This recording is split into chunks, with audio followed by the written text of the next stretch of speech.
Assalamualaikum warahmatullahi wabarakatuh. Selamat datang di video pembelajaran matematika diskrit, materi permutasi dan kombinasi.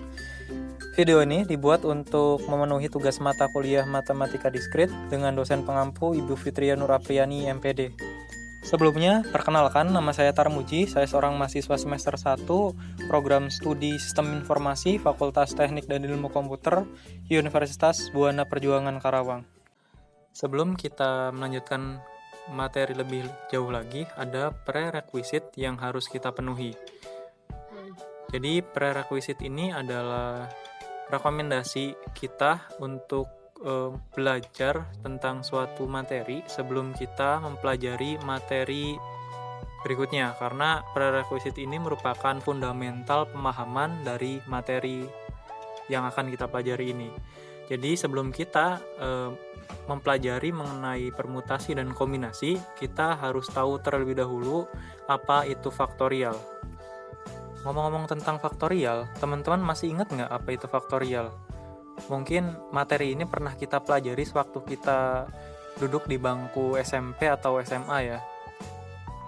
Jadi, n faktorial adalah hasil perkalian semua bilangan bulat positif dari 1 sampai n, dan diberi notasi n tanda seru, atau jika dibaca n faktorial.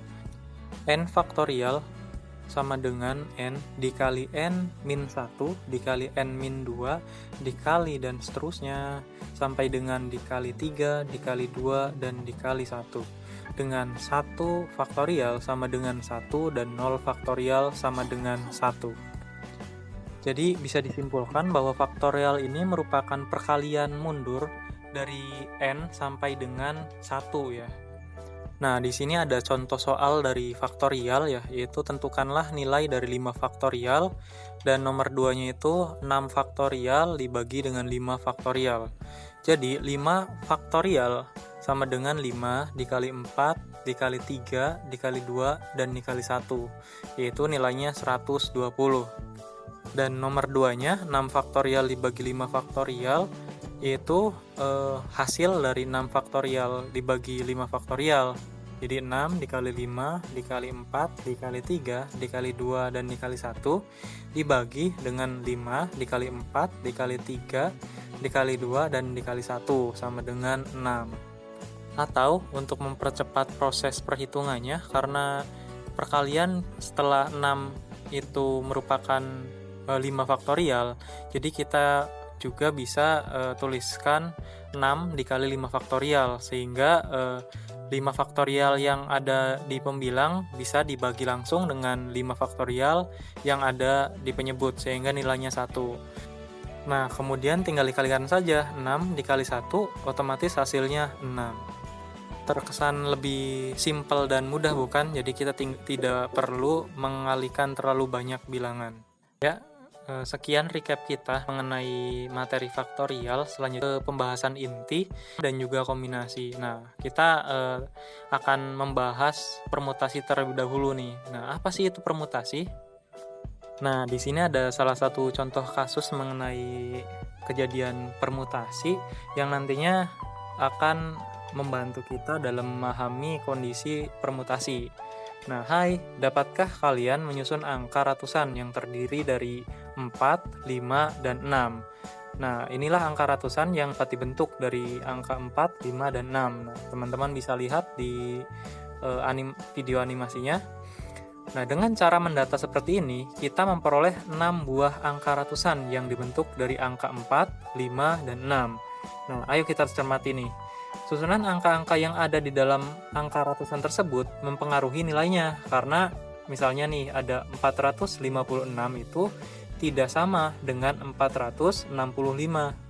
Nah, otomatis kasus ini sangat memperhatikan urutan, karena jika urutannya dipindah atau diganti maka akan mempengaruhi nilainya. Atau kedua hal tersebut menjadi hal yang berbeda atau hal yang tidak sama. Nah, sekarang kita ke contoh kasus yang kedua. Kita tambah lagi jumlah angkanya.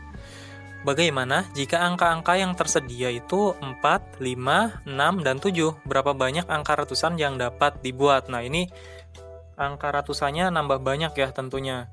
Yaitu jadi kita memperoleh 24 buah angka, yang mana letak angka dalam susunan tersebut mempengaruhi nilai susunan angka yang dibuat. Misalkan, angka 457 tidak sama dengan 475, sama dengan kasus yang pertama tadi. Jadi, susunan objek-objek yang memperhatikan urutan seperti kasus-kasus sebelumnya disebut permutasi. Tapi kayaknya repot deh ya kalau kita harus mendata satu persatu. Nah, ada cara lain yang lebih sederhana dan efektif, yaitu menggunakan rumus yang sudah ada. Jadi, rumusnya itu R Pn sama dengan N faktorial dibagi N dikurangi R faktorial. Dengan N banyak keseluruhan datanya dan R objek yang diamati. Kita juga bisa menuliskan notasi permutasi ini sesuai dengan yang tertulis di dalam slide. Oke, kita ke contoh soal mengenai permutasi. Tentunya kurang afdol dong ya kalau kita cuma mengetahui pengertian dari permutasi dan juga rumusnya. Nah, oleh karena itu, ayo kita kerjain bareng-bareng mengenai contoh soal permutasi berikut. Katanya ada 4 orang calon kapten dan wakilnya. Nah, ada berapa kemungkinan yang bisa terjadi? Kita analisis nih. Kan katanya ada 4 orang ya yang jadi calon, otomatis N-nya itu 4. Dan ketua beserta wakil itu kan 2 orang ya, 2 orang yang berbeda, otomatis ini menjadi R-nya. Dan R-nya sama dengan 2. Kita misalkan, orang pertamanya itu bernama Luffy, orang kedua bernama Zoro, orang ketiga bernama Nami, dan orang keempat bernama Robin. Kemudian kita langsung jawab saja. Diketahui bahwa N-nya itu sama dengan 4, R-nya sama dengan 2. Yang ditanyakan otomatis 2 permutasi 4. Nah, 2 permutasi 4 sama dengan 4 faktorial dibagi 4 dikurangi 2 faktorial. Otomatis menjadi 4 faktorial dibagi 2 faktorial. Sama dengan 4 dikali 3 dikali 2 faktorial dibagi 2 faktorial. Jadi kita langsungkan saja 2 faktorial dibagi 2 faktorial itu kan 1 ya. Jadi 4 dikali 3 plus dikali 1 jadi 12. Jadi hasilnya 12. Jadi kemungkinan yang bisa terjadi dalam penyusunan kapten kapal dan wakil kapten kapal yaitu sebanyak 12 kemungkinan. 12 kemungkinan itu apa aja? Nah, 12 kemungkinan tersebut tertulis di dalam tabel. Nah, di dalam tabel tersebut ada 12 kemungkinan susunan antara kapten dan wakil kaptennya. Ya, itu dia materi kita mengenai permutasi. Kemudian kita akan melanjutkan pembahasan ke materi kombinasi. Nah, di sini ada contoh kasus lagi nih. Perhatikan kasus berikut. Sebuah turnamen futsal antar program studi diikuti oleh 10 program studi. Berapa banyak cara menyusun pertandingan futsal tersebut?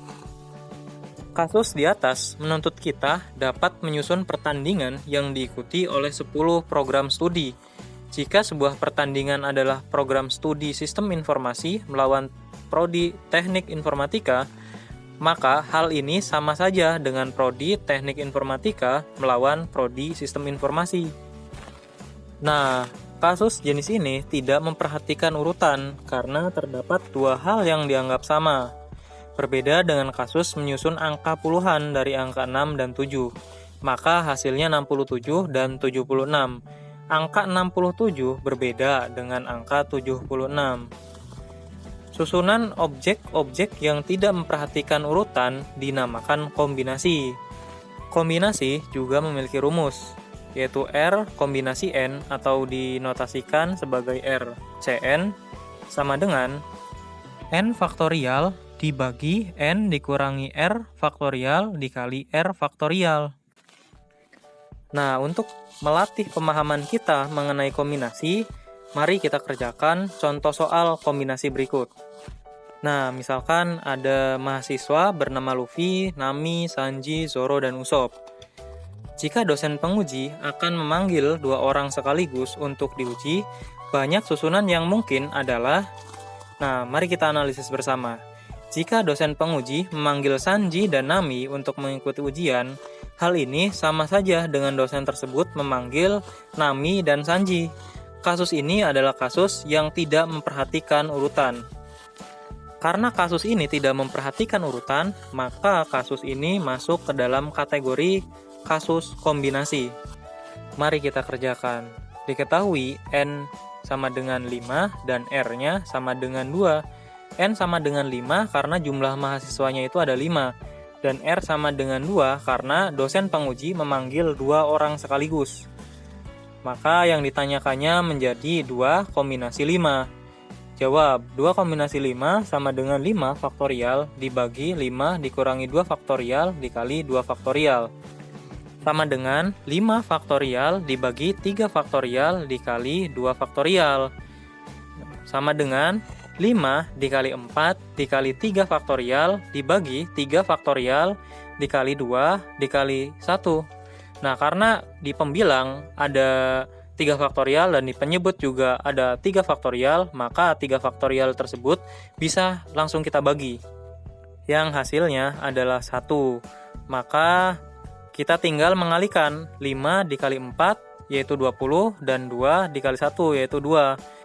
Maka 20 dibagi 2 sama dengan 10. Jadi susunan yang mungkin terjadi adalah 10 susunan. Yang mana 10 susunan tersebut bisa kita lihat di dalam tabel. Oke, cukup sekian pembahasan kita kali ini mengenai materi permutasi dan kombinasi. Terima kasih telah menonton video ini sampai habis. Apabila ada kekurangan atau masukan bisa dituliskan di kolom komentar, dan apabila ada pertanyaan bisa ditulis juga di kolom komentar. Sekian dari saya. Wassalamualaikum warahmatullahi wabarakatuh.